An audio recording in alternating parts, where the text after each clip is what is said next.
Oke, halo, selamat pagi Poppy dan Pak Restu. Jadi saya Jo Giovanni dan teman saya Randy Severus akan mepresentasikan PKMK kami dengan judul Efek Imunostimulan Tablet Effervescent Acitaba atau Angelica Cascade secara in vivo. Oke, jadi Acitaba adalah salah satu spesies tanaman berbunga yang termasuk dalam keluarga wortel yang merupakan tanaman endemik dari Hachijo Island di Jepang. Acitaba atau seledri Jepang dapat tumbuh dengan baik di dataran tinggi pada suhu 12-22 derajat Celcius dan memiliki bunga berwarna putih. Di Indonesia, Acitaba yang dikenal dengan nama seledri Jepang ini tumbuh subur di Trawas Mojokerto. Ya, jadi ini adalah gambar daun dari Acitaba. Tinggi tanaman dari Acitaba sendiri sekitar 50-120 cm dan ini adalah gambar dari bunga Acitaba. Oke, selanjutnya adalah kandungan kimia Acitaba. Tanaman Acitaba di bagian daun paling banyak mengandung flavonoid, tanin, dan triterpenoid.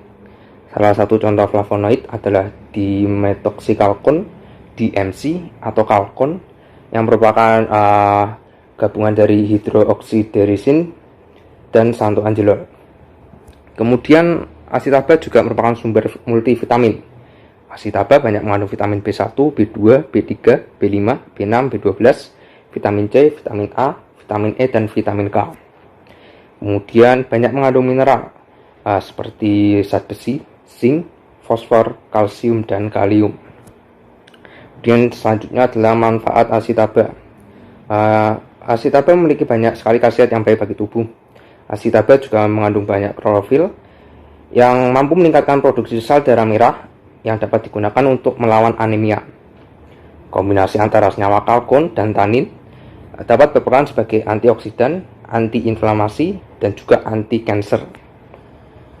Kalkon sendiri juga dapat memperlambat penuaan dan memicu proses autofagi. Apa itu proses autofagi? Proses autofagi adalah proses pendauran ulang sel dan pembuangan sel-sel yang sudah rusak. Kemudian dua kandungan dari kalkon yaitu 4-hidroxyderisin dan xanthoangelol berpotensi untuk menurunkan diabetes karena menunjukkan aktivitas yang mirip seperti insulin yang dapat menurunkan gula darah. Kemudian multivitamin dalam Acitaba juga bermanfaat untuk meningkatkan imunitas tubuh seperti vitamin B6 dan vitamin B12. Ekstrak etanol dari Acitaba juga dapat berfungsi sebagai antibakteri. Kemudian effervescent. Kenapa kita mengemas produk Acitaba ini dalam effervescent? Jadi, tablet effervescent sendiri merupakan tablet berbuih yang dibuat dengan cara kompresi granul yang mengandung garam effervescent atau bahan lain yang mampu melepaskan gas ketika bercampur dengan air. Reaksi kimia antara asam dan natrium bikarbonat akan membentuk garam natrium dari asam dan menghasilkan gas karbon dioksida atau CO2. Jadi tablet effervescent ini sendiri juga telah digunakan di industri farmasi dan makanan selama kira-kira lebih dari 2 abad. Gas karbon dioksida atau CO2 menghasilkan efek dan rasa sparkling. Biasanya yang diberi tambahan perasa seperti buah menjadi solusi untuk menyamarkan rasa makanan yang kurang enak. Karena tanaman Acitaba jika dimakan atau dimasak itu menghasilkan rasa yang pahit. Acitaba yang dibuat menjadi produk teh juga masih meninggalkan rasa pahit, sehingga kami berinisiatif untuk membuatnya menjadi tablet effervescent. Oke, untuk selanjutnya akan dipresentasikan oleh rekan saya Randy. Oke, silakan Randy. Imunostimulan merupakan senyawa kimia, obat, atau bahan lainnya yang mampu meningkatkan mekanisme respon imunitas pada makhluk hidup, baik secara seluler maupun secara humoral. Imunostimulan berbeda dengan vaksin, karena imunostimulan tidak direspon dengan mensintesis antibodi, melainkan peningkatan aktivitas dan reaktivitas sel, pertahanan seluler maupun humoral. Secara in vitro, peningkatan respons seluler ditunjukkan oleh aktivitas fagositik yang diukur melalui uji nitroglutetrazolium. Peningkatan ini didasarkan atas kemampuan imunostimulan dalam menginduksi berlangsungnya transformasi limfoblastik yang ditunjukkan dengan memakai isotop tritium.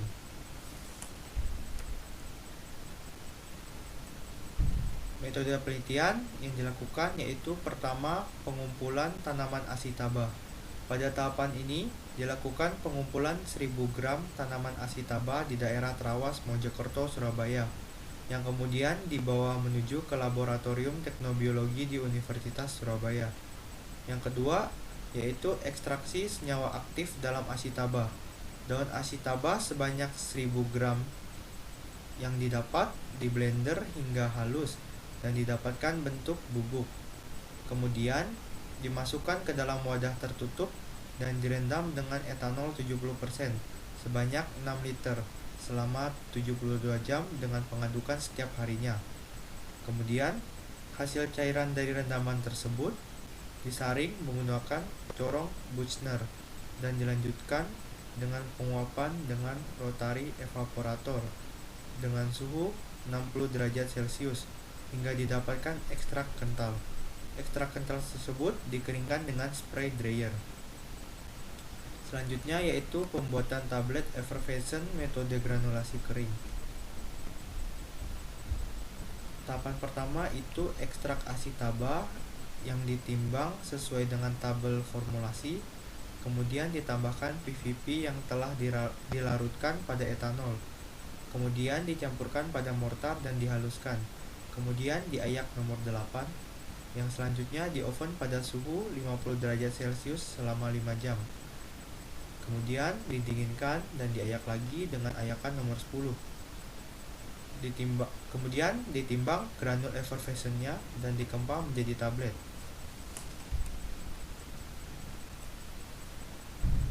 Pengujian yang akan dilakukan pada penelitian ini yaitu analisa aktivitas antioksidan metode DPPH, uji kadar air metode oven dan water activity. Yang ketiga yaitu uji kecepatan alir. Yang keempat itu pemilihan perlakuan terbaik indeks efektivitas. Produk perlakuan terbaik akan diuji efek imunostimulan dari beta-glukan yang terkandung secara in vivo pada hewan tikus, yang kemudian diambil darahnya dan diuji total leukosit, limfosit, dan granulosit dengan uji delayed type hypersensitivity. Uji efek stimulan. Yang pertama itu tikus diaklimatisasi selama 14 hari. Kemudian dilakukan pemberian selama 14 hari. Penimbangan berat badan tikus dilakukan pada hari yang pertama, yang ke-6, dan ke-14. Pemberian effervescent diberhentikan pada hari yang ke-15. Kemudian dilakukan pengambilan darah pada sinus orbital mata tikus menggunakan mikrohematokrit dan ditampung dalam tabung yang telah ditambahkan EDTA. Blood cell analyzer digunakan untuk menghitung total leukosit, limfosit, dan granulosit dengan uji delayed type hypersensitivity. Pada hari yang ke-15, tikus dikorbankan, kemudian dilakukan pengambilan limpa dan hati untuk dilakukan pengapatan mikropis histopatologi organ. Preparat histopatologi limfa kemudian diamati di bawah mikroskop untuk perhitungan sel limfoid. Biaya dan jadwal kegiatan.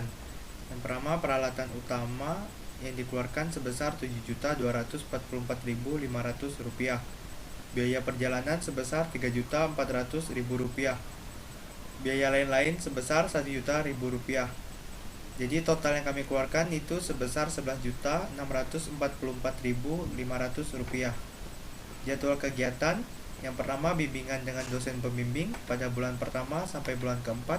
Penanggung jawab Randy. Persiapan alat dan bahan pada bulan yang pertama ditanggung jawab oleh Randy dan Joe.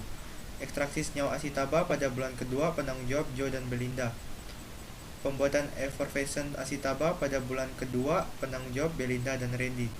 Pengujian kualitas effervescent pada bulan kedua dilakukan penanggung jawab Belinda dan Joe.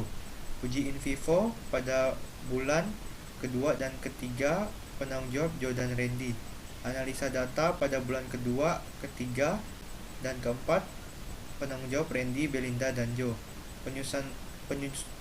Penyusunan laporan penelitian pada bulan keempat dilakukan Randy, Belinda, dan Joe. Sekian hasil presentasi kami ucapkan terima kasih.